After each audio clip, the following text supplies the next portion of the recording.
Regresamos a Argumentos, queridos amigos, seguimos en vivo a través de las señales de Globovisión y cambiamos de tema, elecciones en México.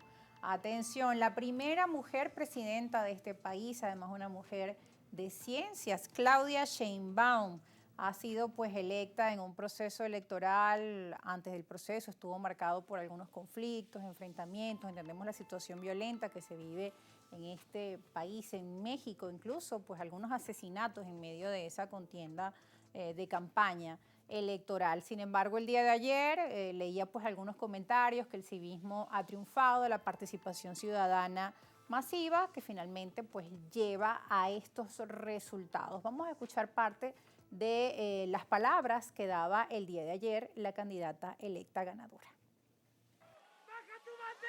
Hoy hemos hecho posible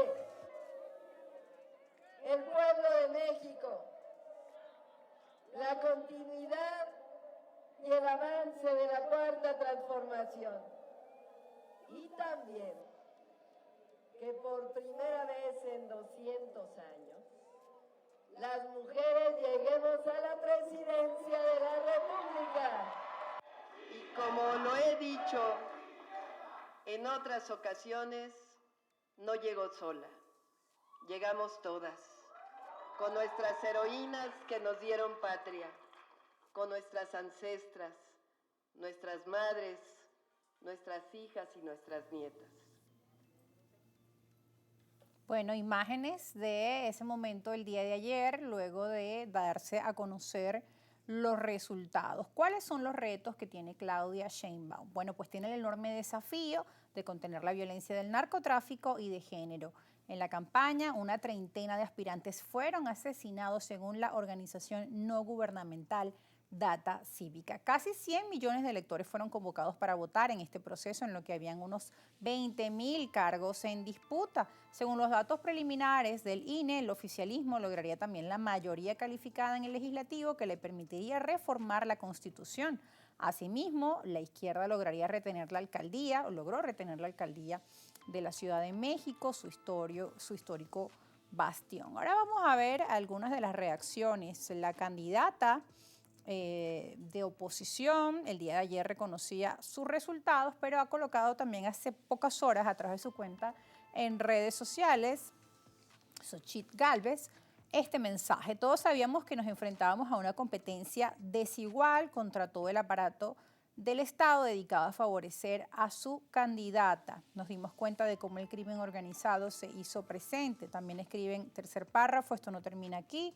Presentaremos impugnaciones que prueban esto que les digo y que todos sabemos, y lo haremos porque no podemos permitir que tengamos otra elección igual a esta. Hoy más que nunca debemos defender nuestra democracia y nuestra república. Asegura que los contrapesos y división de poderes siguen en riesgo. Debe ser un momento de unidad para quienes creemos en la vida, la verdad y la libertad. Para analizar el tema de las elecciones en México se encuentra en nuestros estudios, y no solo las elecciones en México, pues también estaremos hablando del proceso electoral en Venezuela.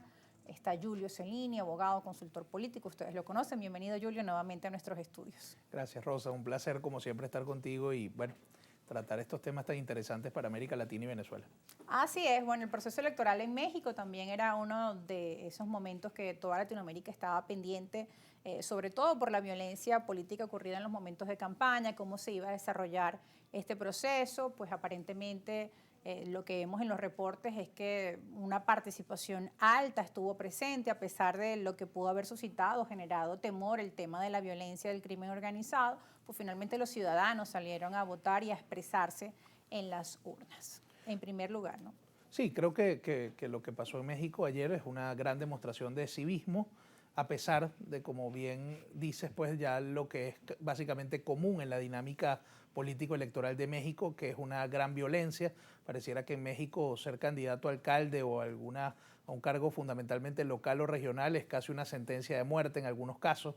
Es realmente una dinámica pues, sumamente preocupante y grave, pero al final se impuso el civismo en una elección muy grande, general. México es un país muy grande y con una gran cantidad de cargos pues, a disputarse, que fueron disputados ayer en la elección general, y la participación fue enorme, por lo cual al final se impone pues la racionalidad se impone, y lo más importante, que es que la gente finalmente puede escoger, puede elegir. Y hay varios mensajes interesantes que dio el pueblo mexicano ayer. El primero de ellos, pues el salir adelante en apoyo a una persona, pues mujer, en un país que muchos pudieran considerar que todavía sigue rezagado en términos sociales en algunos asuntos, como por ejemplo el tema de la participación de la mujer en política, y ha escogido pues a una persona bueno, que no solamente que es mujer, sino que además con todas las condiciones para asumir la jefatura del Estado mexicano, que es una persona que ha sido por años muy cercana al presidente López Obrador, por lo cual se consolida el proyecto de López Obrador, del partido Morena, que gana nuevamente una elección presidencial, pero además con un margen superior al que ya había tenido López Obrador cuando fue electo presidente. Y esto es un hecho significativo, porque los partidos, digamos, tradicionales de la política mexicana, el PRI, el PAN, quedan pues nuevamente en situación de oposición,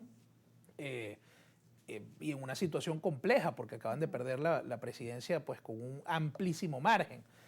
Sin embargo, en un país tan grande como México no es poca cosa que un 40% de la población pues apoya al gobierno. Es cierto que el gobierno ganó todo, es cierto que la legitimidad es determinante, pero también es cierto que hay un 40% en un país tan grande y tan importante como México que no está de acuerdo con digamos, la visión de Morena, del presidente López Obrador y de Claudia Sheinbaum, que por cierto dio un mensaje muy ecuánime, muy unificador, y le habló a ese grupo de personas que no confiaron en su proyecto, pero que en definitiva son mexicanos también y son parte del proceso de transformación. Yo creo que estos mensajes son absolutamente imitables por todos. Hacen falta más mensajes de este tipo. Es decir, países polarizados como México, así como ahora es. estamos viviendo acá, ¿no? Que lleven este tipo de mensajes, que es un mensaje para todos. Sin donde tú acabas de ganar la presidencia con más de 30% o alrededor de 30% de diferencia sobre tu contendor más cercano, y tú estás dando un mensaje de unificación. No es yo me lo llevo todo, no es yo atropello, no, yo convoco a la unidad. No. Inclusive el propio mensaje del presidente López Obrador, nos guste o no el presidente López Obrador, estemos de acuerdo o no con su ideología, con su, digamos, manejo de la política interna y externa, también ha dado mensajes desde el primer momento de desprendimiento del poder. Y eso yo creo que son mensajes imitables en un mundo donde pareciera que el autoritarismo nuevamente empieza en distintos países, sin importar si es de derecha o de izquierda, el autoritarismo se hace presente. Entonces, mensajes como el que dio el presidente López Obrador, que hay que reconocerlo, insisto, nos guste o no la forma en la que López Obrador hace política o las ideas políticas que él sostiene, bueno, él dio un mensaje de desprendimiento, a pesar de que en México no está la reelección consagrada en la Constitución, porque es un periodo de 6 años, igual que acá en Venezuela, con la distinción de que allá él no se podía reelegir, pero ni siquiera lo intentó y ha venido diciendo que cuando se retire, pues pasará a un retiro de verdad, no va a buscar interferir en los asuntos del Estado. Yo creo que esos mensajes, Rosa, son sustantivos en este proceso y son imitables. Es decir, volviendo al punto inicial, quizás hay cosas, o en definitiva hay cosas de la dinámica política electoral de México que no son imitables, como la violencia, como todos estos asuntos que obviamente preocupan mucho y hay que evitarlos a toda costa, pero también hay muchos mensajes de esta elección que hay que imitar. Es decir, la gente en primer lugar puede votar masivamente y escoger. El presidente López Obrador tiene un mensaje de desprendimiento, la presidenta electa tiene un mensaje de unidad a pesar de haber ganado con un amplísimo margen, y yo creo que estas cosas realmente hacen falta en un mundo y en una región latinoamericana con tantas dificultades para promover la unidad de los distintos grupos políticos en procura de las soluciones para la gente. Es un mensaje importante. Lo que nos queda duda y que también vamos a analizar al regreso de la pausa son las declaraciones también de la candidata de oposición. Ella aceptó el día de ayer los resultados, sin embargo, hoy deja en sus redes sociales un mensaje que da a entender como que igual harán impugnaciones, igual harán revisiones y, bueno, algunas críticas al proceso, como lo hemos conversado, el tema de la violencia, ¿no?, que se ha producido también en todo lo que es la campaña electoral en México. Pausa y ya regresamos.